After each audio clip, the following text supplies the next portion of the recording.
Former President Donald Trump making an economic pitch to voters in Savannah, Georgia today. Not only will we stop our businesses from leaving for foreign lands, but under my leadership, we're going to take other countries' jobs. As polls continue to show the economy is a top issue for voters. A trip to the critical battleground state coming as the former president seeks to make gains with women voters. I always thought women liked me. I never thought I had a problem. But the fake news keeps saying women don't like me. I don't believe it.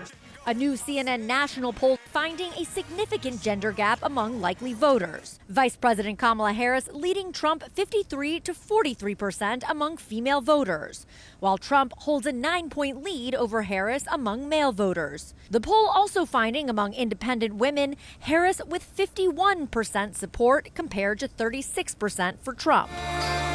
In campaign stops, Trump reaching out directly to women. So let's talk about our great women. All right? Because women have gone through a lot. Chaos and dust moments after an Israeli airstrike on South Beirut. Israel claimed the target was an important Hezbollah operative. Hours later, Hezbollah confirmed it. At least 6 were killed, 15 injured. Hezbollah continues to fire unabated rockets over the border.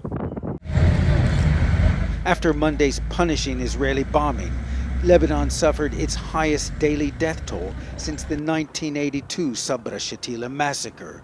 A fourth of the dead, women and children. South of Beirut, the funerals have begun, the coffins draped with Hezbollah's banner. What was a border war is looking like a full-on war.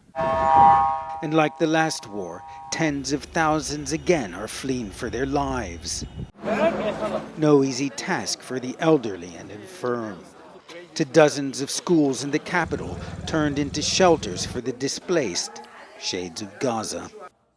Home for Abu Ali and his family of 6, now a bare classroom. I ask him if, as Israel says, it was only striking Hezbollah targets.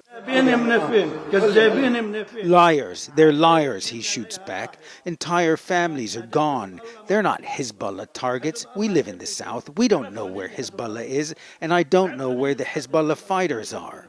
Ben Wiedemann, CNN, Beirut. Hong Kong is gearing up to welcome 2 new giant pandas, and they will be treated like VIPs on arrival. Gifted by the Chinese government, the 5-year-old pandas are set to arrive midday on Thursday, ahead of China's National Day holiday. There will be a welcome ceremony at the Hong Kong International Airport, and elite police motorcyclists will reportedly escort the pandas to their new home. The pandas, named An An and Ke Ke, come from a conservation and research center in Chengdu. An An is male, Ke Ke is female, and they were both born in June of 2019 and are in good health. Now, they are genetically unrelated, but said to have complementary personalities. Now, when the pandas land in Hong Kong, they will go straight to their new home at Ocean Park, where they will undergo a 30-day quarantine before spending another month adjusting to their new environment. The pandas will be treated as national treasures. Hong Kong will have a naming competition to come up with new names for the pandas, but the public won't get a chance to see them until mid-December. Christy Liu Stout, CNN, Hong Kong. A zoo in Finland will return 2 giant pandas to China more than 8 years ahead of schedule. The pandas have been in Finland since January 2018. Zoo officials say fewer tourists following the pandemic and inflation led to mounting debts, and they can't afford the pandas' €1.5 million annual upkeep. Last year, the zoo asked Finland's government for state funding, but those requests were rejected. Since 1949, China has loaned pandas to zoos to help international relations.